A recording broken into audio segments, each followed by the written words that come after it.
इससे पिछली वीडियो में हमने ये देखा था कि सिंपल हार्मोनिक मोशन क्या होता है और हमने स्टडी किया था motion of a mass attached to a spring. ये दो एग्जांपल्स जो हैं सिंपल हार्मोनिक मोशन की अक्सर बोर्ड में रिपीट होती हैं। हमने पहले पढ़ा था simple harmonic motion motion of mass attached to a spring. अब पढ़ेंगे मोशन ऑफ सिंपल पेंडुलम कि जो सिंपल पेंडुलम है वो कैसे मूव करता है, कैसे वर्क करता है और कैसे वो सिंपल हार्मोनिक मोशन है। फर्स्ट ऑफ ऑल हमने एक्सपोर्ट के साथ एक मैस को a body of mass M उसको हमने अटैच किया एक रस्सी की मदद से। इस रस्सी की जो लेंथ है यहां से लेकर यहां तक उसे कहा जाएगा एल। और इस बॉडी में कुछ मैस होगा, अगर मैस है तो कुछ वेट भी होगा because of force of gravity. तो इसके वेट को हम कहेंगे W इक्वल टू mg।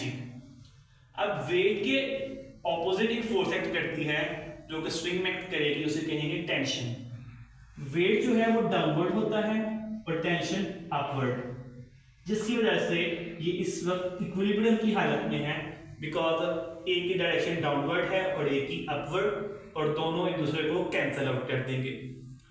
अगर हम इसको इक्विलिब्रियम से हटाना चाहें, हम इस पर कुछ फोर्स एक्सर्ट करें इस डायरेक्शन में और हम इसको इसकी पोजीशन O से हटाकर मीन पोजीशन O से हटाकर एक्सट्रीम पोजीशन पर ले आए और यहां से हम रिलीज कर दें, छोड़ दें, तो ये इधर को आएगा वापस, फिर O पर रुकने के बजाय आगे जाएगा, फिर इस तरफ, और इस तरह चलते चलते ये सिंपल हार्मोनिक मोशन एग्जीक्यूट करेगा।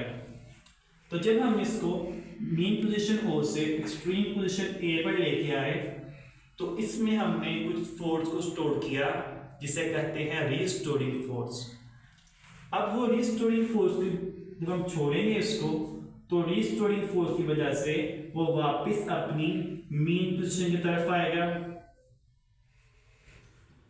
अब मीन पोजीशन की तरफ आते हुए उसकी रीस्टोरिंग फोर्स आहिस्ता आहिस्ता खर्च हो रही है, मगर जब वो मीन पोजीशन O पर आएगा तो इनर्शिया की वजह से वो आगे मजीद चलेगा, यहाँ पर रुकेगा नहीं। जैसे कि पिछली वीडियो में हमने स्टडी किया motion of mass attached to spring, उसमें भी इनर्शिया की वजह से वो बॉडी, वो जो ब्लॉक ऑफ मैस एम था वो रुका नहीं था, वो मजीद चलता रहा था। तो इनर्शिया की हेल्प से वो आगे आएगा और इस पॉइंट पर आकर थोड़ी देर के रुकेगा, फिर वापस आएगा। अब वापस क्यों आएगा? जैसे यहां से वापस आया था रीस्टोरिंग फोर्स की वजह से, वैसे ही यहां से भी वापस आएगा। अब इस तरह वो अपनी टू एंड फ्रो मोशन को कंटिन्यू करेगा, तो उसे हम कहेंगे सिंपल हार्मोनिक मोशन। अब रीजन क्या है इसकी?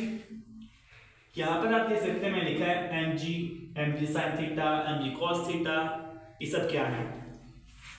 यहां पर इसका वेट था mg, जब यहां लेके आए तो इसका वेट एक्ट कर रहा है u डाउनवर्ड। अगर हम इसको इसके परपेंडिकुलर कंपोनेंट्स में स्प्लिट कर दें, अब परपेंडिकुलर कंपोनेंट्स हम 9th क्लास में पढ़े थे चैप्टर नंबर 4 में कि ऐसे कंपोनेंट्स जो आपस में परपेंडिकुलर हैं at the angle of 90 degree, अगर ये फोर्स है तो उसके दो परपेंडिकुलर f है, इसे हम कहेंगे f ऑफ y कह लें, इसे f ऑफ x कह लें, तो ये दो उसके परपेंडिकुलर कंपोनेंट्स हैं। ऐसे ही हमने mg के दो परपेंडिकुलर कंपोनेंट्स बना दिए, एक को नाम दिया mg cos थीटा, एक को नाम दिया mg sin थीटा। इसके अलोंग हम ले रहे हैं एंगल थीटा, तो जिस कंपोनेंट के अलोंग एंगल थीटा गिवन हो उसे कहते हैं mg cos थीटा। अब हम देख सकते हैं कि इस डायरेक्शन में तो कोई मोशन है ही नहीं, ये बॉडी जो है इस तरफ तो मूव नहीं कर रही। जब हमने रिलीज किया तो इस तरफ मूव करने के बजाय ये बॉडी इस तरफ मूव करेगी, तो जितनी भी मोशन होगी वो mg sin थीटा के अलोंग होगी, तो हम mg cos थीटा को निगलेक्ट कर देंगे। जो मोशन है वो सिर्फ mg sin थीटा की वजह से होगी, वेट के उस कंपोनेंट की वजह से जो कि इस डायरेक्शन में एक्ट कर रहा है, तो इसकी वजह से मोशन होगी और इसकी वजह से ही वो आगे की तरफ आएगा बिकॉज ऑफ इट्स वेट।